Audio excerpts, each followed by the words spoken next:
Meu marido pediu divórcio por e-mail enquanto estava na França a trabalho. Levou a amante para morar em nossa casa e tentou roubar todo o meu dinheiro. Mas o que eu descobri destruiu o plano dele. Recebi os papéis do divórcio por e-mail enquanto estava na França, a milhares de quilômetros de casa, a trabalho. 13 anos de casamento jogados fora em um anexo PDF. Na mesma mensagem fria, meu marido me informava que tinha esvaziado nossas contas conjuntas. Todas elas. E como se não bastasse, ele já tinha se mudado com a nova namorada para a nossa casa. A casa que eu comprei, que nós chamávamos de nossa. Um golpe devastador, uma humilhação sem precedentes, vindo de onde eu menos esperava, no momento em que eu estava mais vulnerável. Mal sabia ele que, diante da traição, uma engenheira não entra em pânico. Ela apenas traça um plano. Mas antes de explicar como tudo aconteceu, escreve aqui nos comentários: de onde você está me ouvindo? Vou ficar muito feliz em saber. Meu nome é Ana Paula, tenho 44 anos e sou engenheira há mais de 2 décadas. Minha vida era meu trabalho, as viagens e, claro, Carlos, que foi meu marido por 13 anos. Eu estava em Paris, entre conferências e reuniões, há 30 dias quando Carlos decidiu que não queria mais me esperar. Conheci Carlos em 2010, em um churrasco na casa de uma amiga, em uma cidade no noroeste do país. Lembro-me perfeitamente daquele sábado de março. O ar estava quente e úmido, típico da região, e eu tinha acabado de chegar de uma obra em outra cidade. Estava de folga, passando um tempo na cidade para descansar e visitar alguns amigos que não via há meses. Ele estava no quintal, conversando animadamente com um grupo próximo à churrasqueira, gesticulando enquanto contava alguma história que fazia todos rirem. Tinha aquele sorriso fácil, contagiante e uma forma descontraída de falar que me chamou a atenção imediatamente. Quando nossa anfitriã nos apresentou, senti aquele frio na barriga, uma mistura de nervosismo e excitação que eu não sentia há muito tempo. Carlos tinha os olhos castanhos mais expressivos que eu já tinha visto, e quando ele sorriu para mim, pela primeira vez, senti como se o mundo tivesse ficado um pouco mais brilhante. Descobri que ele estava terminando a faculdade de administração na universidade local, mas acabou indo trabalhar na recepção de um hotel no centro da cidade. Durante nossa conversa naquela tarde, ele me contou que precisava do dinheiro e que o emprego o ajudava a pagar as mensalidades. Havia uma determinação em sua voz, uma vontade de vencer que me impressionou. Conversamos por horas, sobre sonhos, sobre trabalho, sobre os lugares onde eu tinha estado a serviço. Ele parecia genuinamente interessado na minha profissão. Fazia perguntas inteligentes sobre os projetos de engenharia que eu desenvolvia. 8 meses depois, estávamos casados. Parece precipitado agora, olhando para trás, mas na época fazia todo o sentido do mundo. Os primeiros anos foram uma lua de mel constante. Carlos costumava dizer que tinha orgulho da minha carreira. Me ligava quando eu estava viajando só para perguntar como tinha sido o dia, pedia para eu contar sobre os projetos em que estava trabalhando. Mas conforme o tempo passou, comecei a perceber uma nuance diferente em suas palavras. Ele falava sobre meu trabalho como se fosse um hobby interessante, não a carreira séria que eu havia construído. Nunca entendi de verdade o que ele sentia sobre isso, porque suas palavras diziam uma coisa, mas sua linguagem corporal sugeriu outra. Minha profissão não era apenas um bico para matar o tempo, era a minha paixão. Mas Carlos começou a fazer comentários aparentemente inocentes. "Quando você vai arrumar um emprego normal?" Ele perguntava, sempre com um sorriso, como se fosse uma brincadeira. "Um emprego com horários fixos para a gente poder planejar melhor a vida?" Mas a engenharia era o único lugar onde eu sentia que realmente pertencia. Em 2014, compramos nossa casa naquela cidade do noroeste. Não era nada luxuoso, mas tinha algo especial. Talvez fosse a luz natural que entrava pela sala de estar, ou a cozinha ampla, onde eu já conseguia nos imaginar preparando o café da manhã juntos nos fins de semana. Era nossa. Nosso primeiro lar de verdade. O financiamento estava apenas no meu nome, graças a um programa para profissionais liberais. Mas, claro, Adicionei o nome dele na escritura. É isso que pessoas casadas fazem. Perdi meus pais em um curto espaço de tempo. Eles me deixaram algum dinheiro. Não era uma fortuna, mas o suficiente para quitarmos nossos empréstimos e termos uma boa reserva. Durante nossos 13 anos de casamento, viajei a trabalho 4 vezes para longos períodos. Mas cada vez que eu voltava para casa, Carlos parecia um pouco mais distante, um pouco mais inquieto. Era sutil no início. Talvez ele demorasse alguns segundos a mais para me abraçar no aeroporto ou parecesse meio desconectado quando eu contava sobre a viagem. Como se estivesse interpretando um papel para o qual não servia mais, forçando um entusiasmo que não sentia mais. As coisas começaram a mudar de verdade em 2019. Pequenas coisas no começo, mudanças tão sutis que quase consegui convencer a mim mesma de que estava imaginando. Ele ficava irritado quando eu ligava em certos horários. Sempre tinha uma desculpa plausível. Estou no meio de uma conversa importante no trabalho. Ou estava quase dormindo. Começou a falar sobre como um amigo dele, o Rodrigo, tinha se divorciado no ano anterior e estava vivendo a melhor vida da vida dele. Saindo toda noite, conhecendo gente nova, livre para fazer o que quisesse. A princípio, pensei que eram apenas conversas casuais, mas ele voltava ao assunto com uma frequência que me deixava desconfortável. Começou a fazer comentários sobre como nós não tínhamos mais nada em comum, como éramos pessoas diferentes do que éramos quando nos conhecemos. Quando sugeri terapia de casal, algo que eu vinha considerando há meses, ele riu e disse que estávamos bem, que eu estava dramatizando as coisas. Mas eu não estava dramatizando. Meu corpo todo sabia que algo estava errado. Eu acordava no meio da noite com o coração acelerado, sem motivo aparente. Durante o dia, sentia um nó no estômago que não conseguia explicar. Era como se meu subconsciente estivesse captando sinais que minha mente consciente ainda não queria aceitar. Depois vieram as mudanças mais óbvias. As noites tarde no trabalho começaram a se tornar mais frequentes. Carlos sempre tinha uma explicação. Evento especial no trabalho, reunião com fornecedores, treinamento com funcionário novo. Os fins de semana, fora com amigos que eu nunca conhecia, se tornaram regulares. Quando eu perguntava sobre esses amigos, ele dava respostas vagas. Pessoal do trabalho, uns caras que conheci na academia.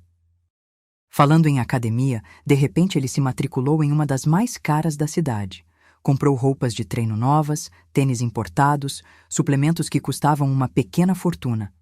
Mas quando eu sugeria irmos juntos, ou quando perguntava sobre seus treinos, ele mudava de assunto. Pequenos sinais, sutis, mas eles estavam lá. Eu deveria ter confrontado ele? Talvez.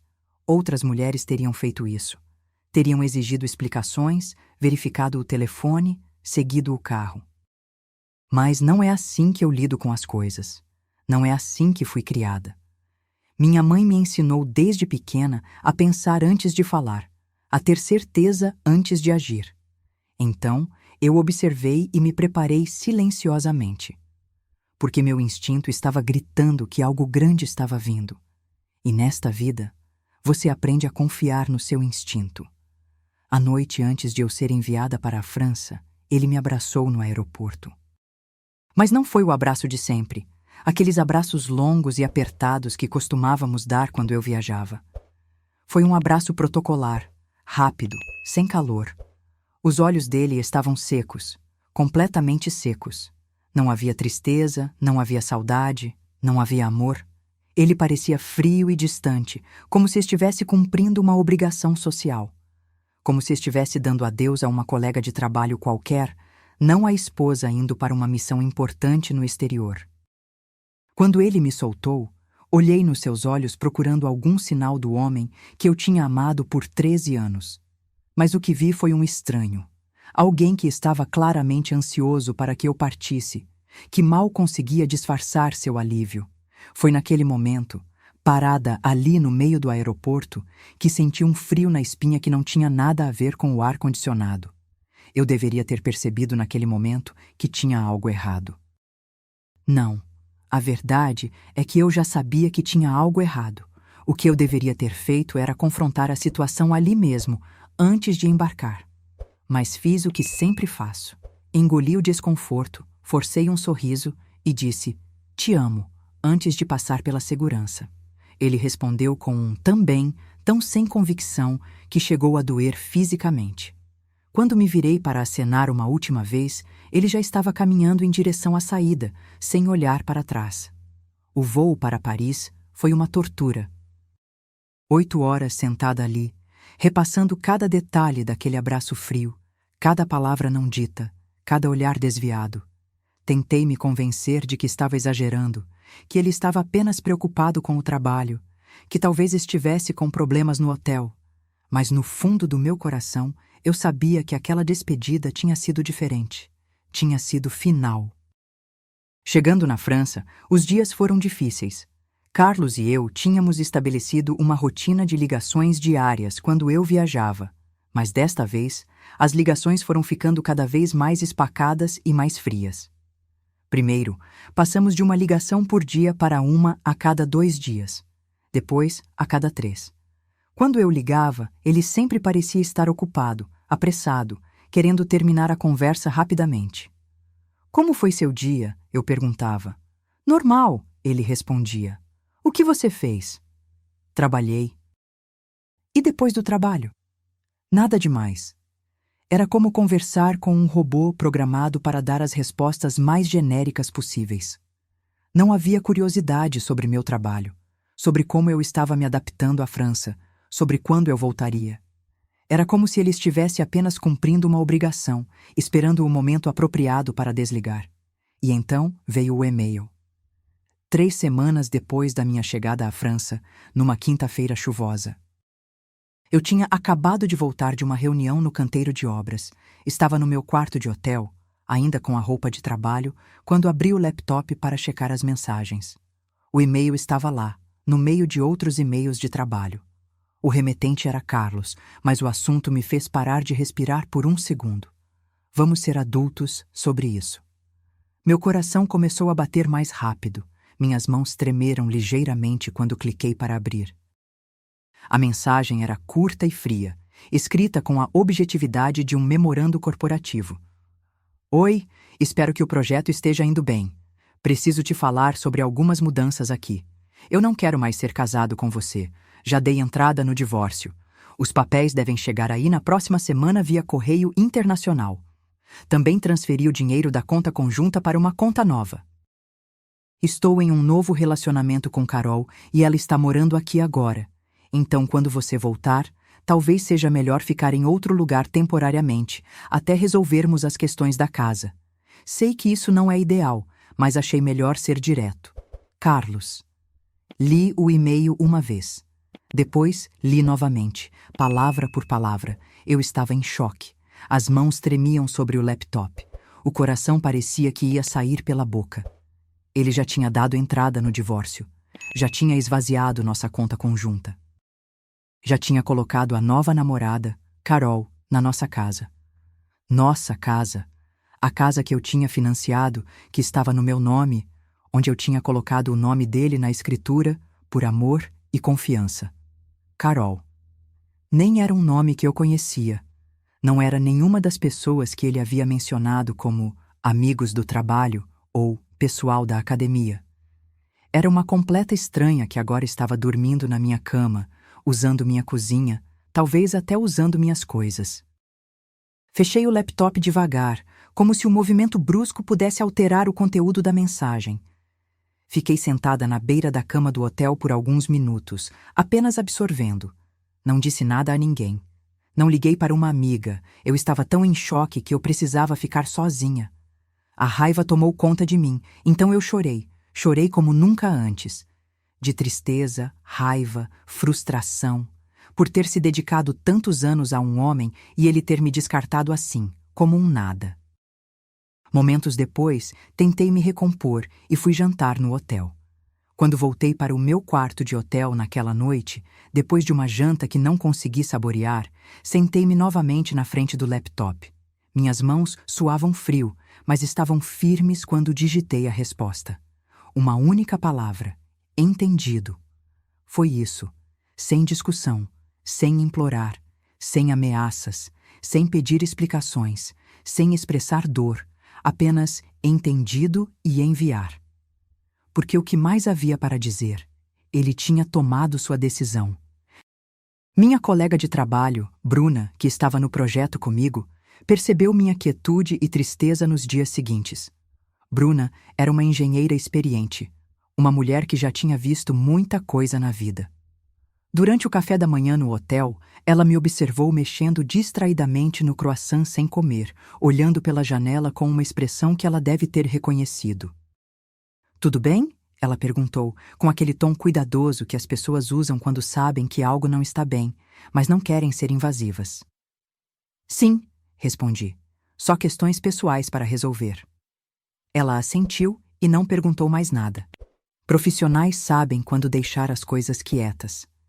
Eles entendem que algumas batalhas são travadas em silêncio, que nem toda dor precisa ser verbalizada. A verdade é que, no fundo, eu não estava surpresa. As coisas tinham mudado de verdade nos meses antes da viagem. Pequenos detalhes que foram se acumulando. Ele parou de perguntar como tinha sido o meu dia, começou a trabalhar até tarde, a ir à academia sem resultado, roupas novas, amigos novos que eu nunca conhecia, senhas novas no celular dele. Eu não o confrontei, não o segui. Mas eu também não era cega, e foi por isso que fiz aqueles movimentos quietos antes de ir. As precauções. Guardar documentos importantes, certidão de nascimento, casamento, a escritura da casa, que estava apenas no meu nome, graças ao programa para profissionais liberais, documentos dos meus benefícios. Aluguei um box de armazenamento do outro lado da cidade, em um complexo discreto, onde ninguém que conhecíamos jamais iria. Paguei um ano adiantado, em dinheiro.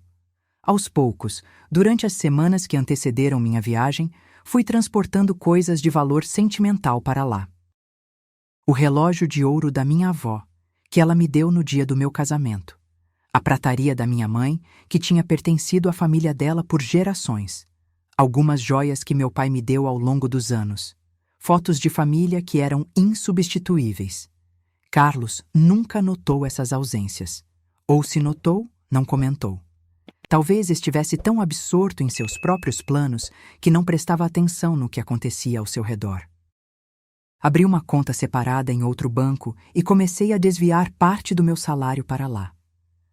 Não era o suficiente para levantar suspeitas, mas era o suficiente para que eu não estivesse começando completamente do zero se precisasse reconstruir minha vida. O que ele não sabia era que eu tinha me preparado. E o que ele não entendia, nem de longe, era que eu nunca começo brigas, mas eu sempre termino. E eu termino no meu tempo, do meu jeito. Ele pensou que estava sendo esperto, esperando eu viajar para implodir nossa vida. Pensou que me pegaria desprevenida, vulnerável, sem recursos ou opções. O que ele não entendia era que eu tinha passado meses me preparando para essa possibilidade.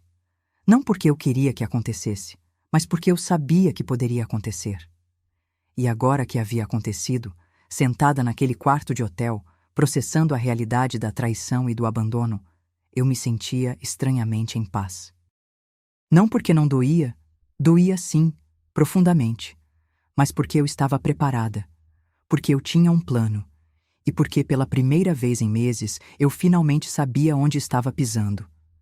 2 semanas depois de receber aquele e-mail, eu estava revisando algumas especificações técnicas no meu quarto de hotel quando meu telefone vibrou.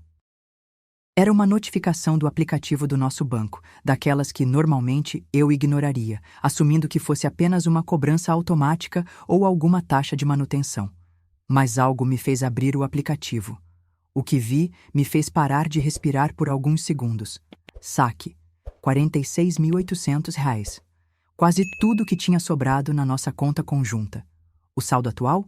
14,67. Mas não era só isso. Scrollando pelo extrato com mãos ligeiramente trêmulas, vi a extensão real do estrago. Nossas economias de R$ 200.000 que tínhamos construído cuidadosamente ao longo dos anos, dinheiro que veio do meu trabalho, da herança dos meus pais, de anos de economia e planejamento para nosso futuro juntos, sumiram completamente, transferidas para contas que eu não reconhecia, em valores estrategicamente calculados para não chamarem atenção individual, mas que, somados, representavam nossa vida financeira inteira. Naquela noite, liguei para o nosso banco da central de telefone do hotel. Descobri que ele vinha movendo dinheiro há semanas. As grandes transferências, as que esvaziaram a conta, começaram no dia seguinte ao meu embarque. Desliguei o telefone e fiquei parada no corredor por um longo tempo, a vida normal acontecendo ao meu redor enquanto a minha estava em chamas. Foi quando Bruna me encontrou. Contei a ela o que havia acontecido. Ela apenas perguntou: "Qual é o seu plano?" Eu não tinha certeza ainda, mas a pergunta plantou uma semente. Naquela noite, não consegui dormir. Acessei nosso sistema de segurança residencial. Algo que Carlos provavelmente esqueceu que eu podia acessar remotamente. As câmeras mostravam um carro estranho na nossa garagem. Uma mulher que eu nunca tinha visto antes passeando com o nosso cachorro, usando a minha caneca de café, vestindo meu vestido florido favorito. E lá estava Carlos, rindo na cozinha. A cozinha que eu mesma tinha pago para reformar. Algo mudou dentro de mim naquele momento. Não raiva, exatamente. Algo mais frio, mais claro. Como se a neblina emocional tivesse se dissipado e eu pudesse ver o caminho à frente. Fechei o laptop e peguei meu telefone. Fiz uma lista. Ligar para uma amiga advogada. Verificar os termos do programa para profissionais liberais. Contatar a gerente sobre licença de emergência. Revisar documentos de refinanciamento da casa. Algo que Carlos mencionou casualmente no ano passado. Verificar minhas contas. Eu não me sentia mais triste. Não mais. Eu nem sentia raiva. Eu me sentia focada, como se estivesse planejando uma missão complexa. Isso não era mais sobre emoção, era sobre estratégia. E em estratégia, eu era muito boa. Às 07 Hell, antes do meu turno, enviei um e-mail para Laura, a advogada. A resposta dela chegou 1 hora depois. Ligue-me. Linha segura apenas. Quando desliguei aquela ligação, eu sabia exatamente o que precisava fazer. Eu não precisava gritar. Eu não precisava ameaçar. Eu nem precisava confrontá-lo. Eu só precisava esperar. E observar. E deixar que as próprias ações dele se tornassem a armadilha. 2 semanas depois, eu estava de volta em solo brasileiro. Não avisei Carlos. Simplesmente fiz check-in em um motel no centro da cidade, sob um nome diferente. E contatei Laura. Nos encontramos em uma lanchonete. Ela me entregou uma pasta com os documentos e um papel separado que havia encontrado enquanto investigava minhas finanças. Era um pedido de refinanciamento, com a minha assinatura. Exceto que não era a minha assinatura. Não exatamente. Alguém tinha tentado copiá-la, mas perdeu alguns detalhes cruciais. Carlos fez isso? Perguntei, embora já soubesse. Laura assentiu. Ele havia usado a equidade para tirar uma quantia significativa 3 meses atrás. Minha assinatura era necessária para isso. Falsificar minha assinatura, pegar um empréstimo contra nossa casa, depois esvaziar nossas contas e se divorciar de mim, eu disse, com uma calma que me surpreendeu. Homem ocupado. Laura acrescentou que ele listou a namorada, Carol, como co-solicitante. E Carol tinha antecedentes criminais. Respirei fundo. Senti uma pontada de nojo. Era mais uma confirmação sombria. Perguntei as minhas opções. Laura disse que eu tinha várias, mas primeiro precisava decidir o que queria. Pensei no meu trabalho, na minha casa, na minha vida sendo entregue. Eu quero o que é legalmente meu, eu disse. E eu quero que ele entenda as consequências. Laura sorriu, entendendo. No dia seguinte, dirigi até nossa casa. O carro de Carlos estava na garagem. Estacionei na rua e observei por um tempo. Pensei em bater na porta. Mas esse não era o plano. Em vez disso, dirigi até o banco. Encontrei-me com o gerente de empréstimos que tinha processado o refinanciamento. Mostrei minha identidade profissional, a assinatura real na minha carteira e os documentos falsificados. O rosto dele ficou pálido. Disse que precisava reportar isso imediatamente e que eu já havia registrado um boletim de ocorrência sobre a falsificação e a fraude. Naquela noite, recebi uma mensagem de texto de Carlos. Carol tinha dito que alguém estava fazendo perguntas no banco. Eu não respondi. A calma era a minha arma agora. O silêncio era a minha resposta. No dia seguinte, fui ao cartório da cidade. Dei entrada na papelada contestando o refinanciamento devido à fraude. Registrei uma notificação formal de que nenhuma alteração na propriedade poderia ser feita sem a minha presença. Era um bloqueio legal. 2 dias depois, Carlos ligou. Deixei ir para a caixa postal.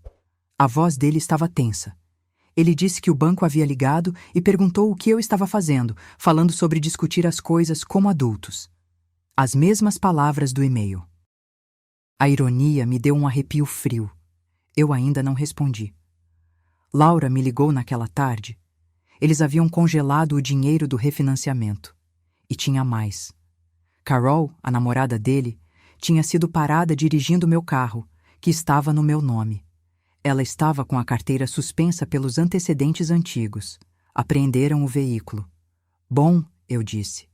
Laura acrescentou que encontraram algo interessante no carro. Receituários do consultório de design de interiores onde Carlos trabalhava. E não estavam em branco. Fechei os olhos. Isso estava escalando de uma forma inesperada. Ele estava roubando receituários.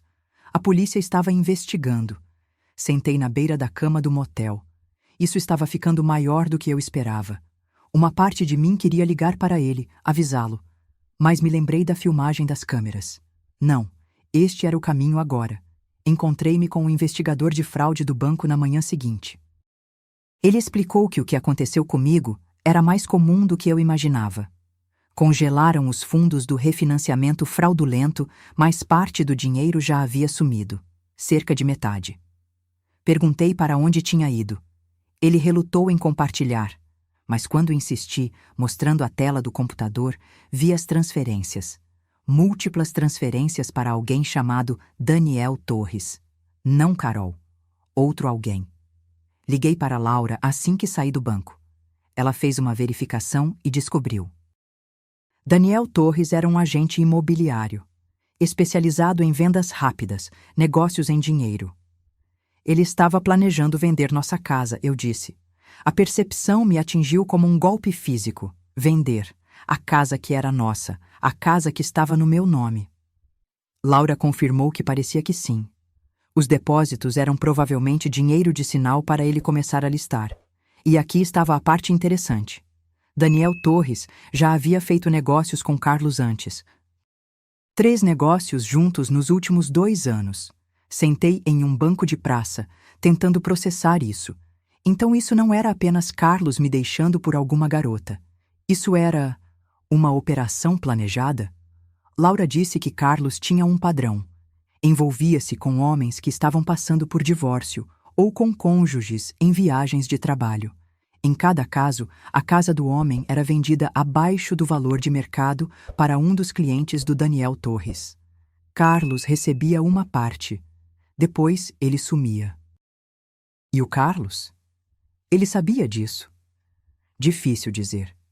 Esfreguei o rosto. Isso não era mais apenas sobre Carlos me traindo. Isso era algo maior, algo calculado.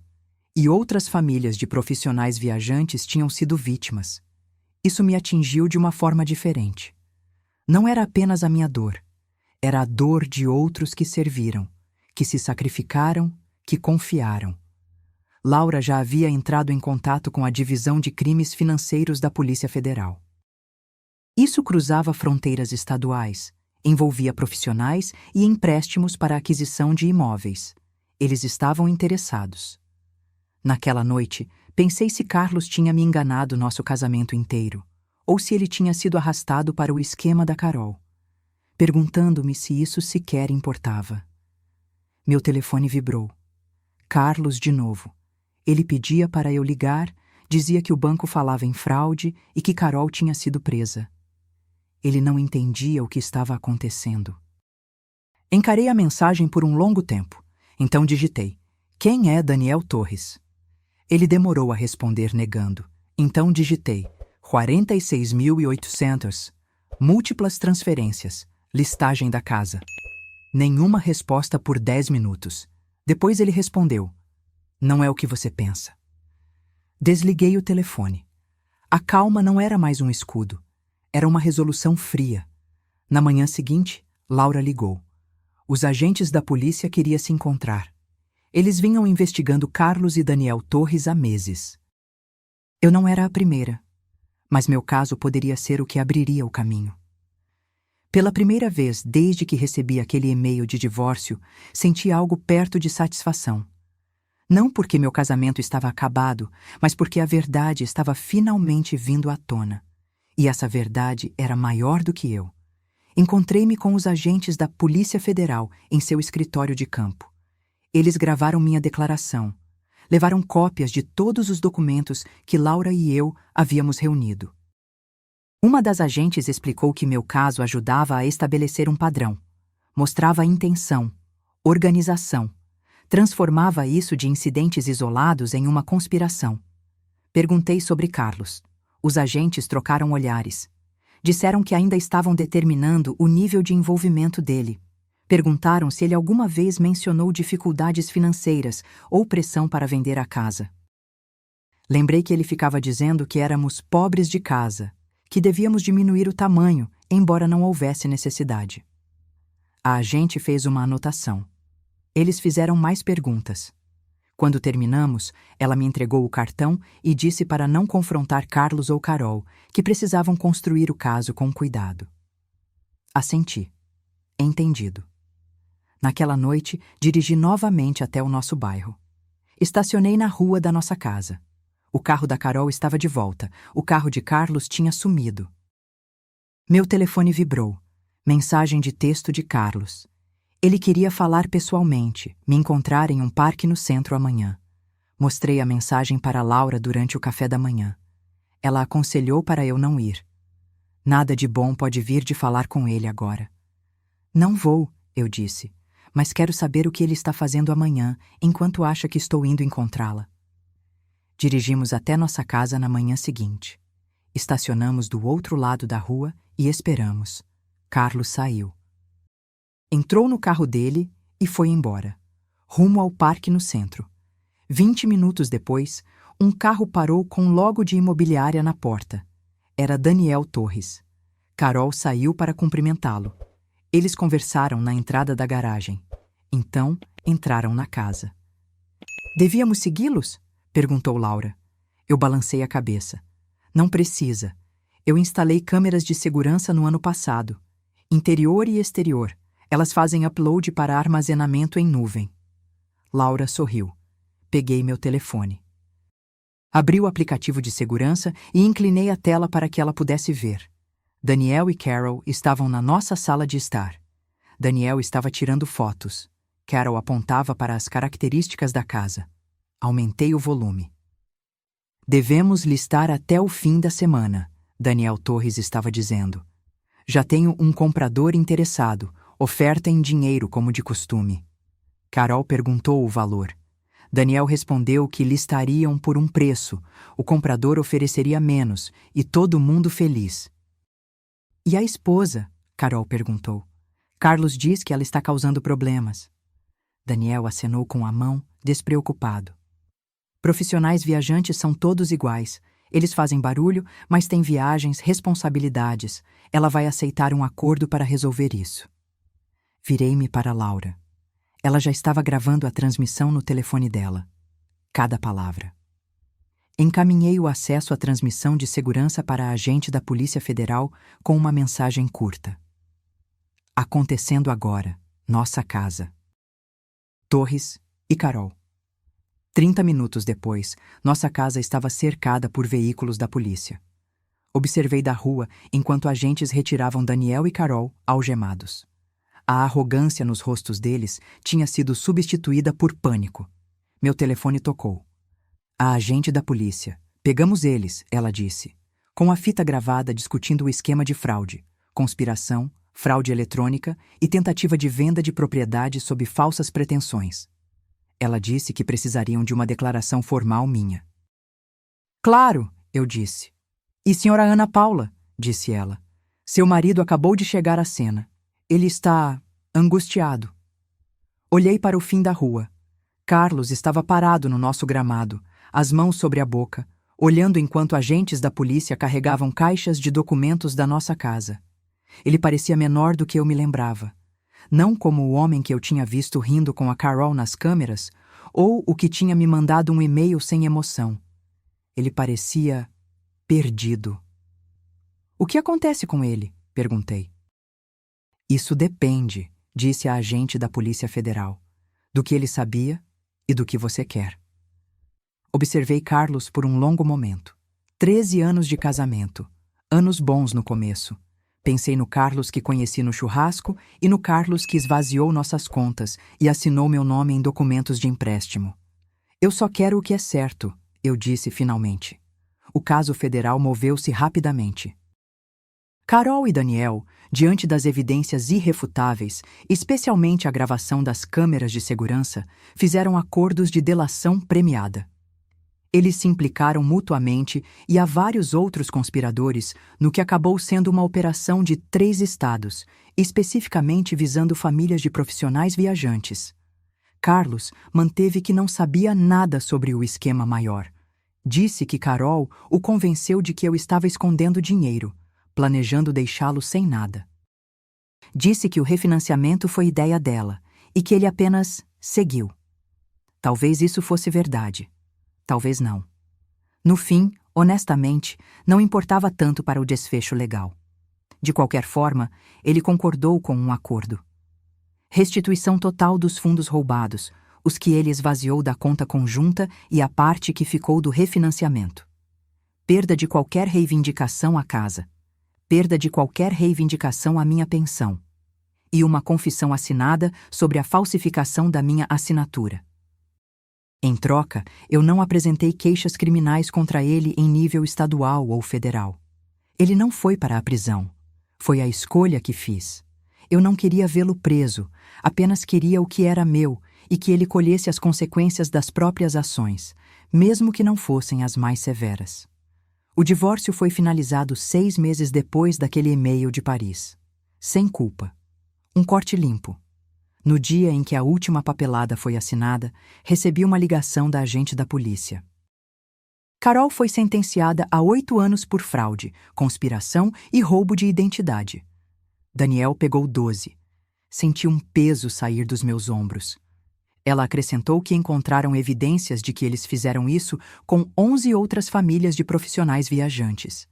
Meu caso os ajudou a construir o padrão e a conectar os pontos.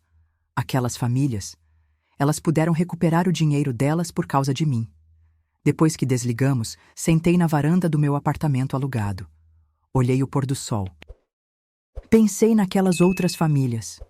Outras mulheres que viajaram a trabalho, pensando que suas casas e casamentos estavam seguros, apenas para voltar para o vazio. Eu não planejei ser a pessoa que derrubaria a operação de Carol e Daniel. Eu só queria o que era meu. Mas às vezes, as coisas acontecem de maneiras que você não espera. Meu telefone vibrou. Mensagem de texto de Carlos. Eu nunca quis que as coisas terminassem assim. Eu não respondi. Não havia mais nada a dizer. 1 ano depois, vendi a casa na cidade do Noroeste. Não conseguia mais morar nela. Muitas memórias. Muita traição naquelas paredes. Usei o dinheiro para comprar uma pequena cabana fora de uma cidade no interior de Minas Gerais. 2 quartos, 10 acres de terra, um riacho correndo atrás dela, nenhum vizinho por quilômetros, solidão, paz. Pedi a aposentadoria antecipada da minha empresa. 20 anos foram suficientes. Eu tinha dado o suficiente. Consegui um cachorro, um pastor alemão chamado Scout. Comecei a fazer trabalhos de carpintaria para os moradores locais. Nada chique, mas mantinha minhas mãos ocupadas e pagava as contas. Minha pensão cobria o resto. Às vezes, eu pensava em Carlos. Me perguntava onde ele acabou. Laura ouviu dizer que ele tinha voltado para a cidade natal dele, trabalhando em outro consultório de design. Começando de novo, eu acho.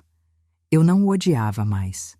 Para ser honesta, eu não sentia muita coisa sobre ele. Ele fez as escolhas dele, e eu fiz as minhas. Uma noite, recebi uma carta de uma mulher em outra cidade do país. O marido dela estava viajando a trabalho quando Carol e Daniel tentaram aplicar o golpe nela. A polícia tinha dado a ela o meu nome como parte do caso. "Você não me conhece", ela escreveu. "Mas você salvou nossa casa. Obrigada, por lutar quando teria sido mais fácil apenas ir embora."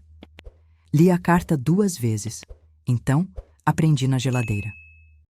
Alguns dias, quando o silêncio ficava alto demais ou as memórias muito nítidas, eu olhava para aquela carta e lembrava que algo bom tinha saído de tudo aquilo, que minha calma calculada, minhas precauções silenciosas e minha decisão de não apenas me deixar ser vítima, tiveram um impacto que foi além da minha própria situação. Última notícia que tive, Carol ainda estava na prisão. Daniel também. O sistema funcionou. Por uma vez. Quanto a mim, eu estava encontrando meu caminho. Um dia tranquilo de cada vez, construindo algo novo, algo que não podia ser roubado, ou falsificado, ou traído, algo que era só meu. E em Montana, com o Scout ao meu lado e o riacho correndo, isso era mais do que suficiente. O que você achou desta jornada de Ana Paula? Deixe nos comentários o que você achou da atitude dela e compartilhe este relato com outras mulheres que precisam saber que são mais fortes do que imaginam. Às vezes, precisamos de inspiração para descobrir nossa própria força interior. Se você gostou da história, deixe um like e se inscreva no canal para mais histórias de superação.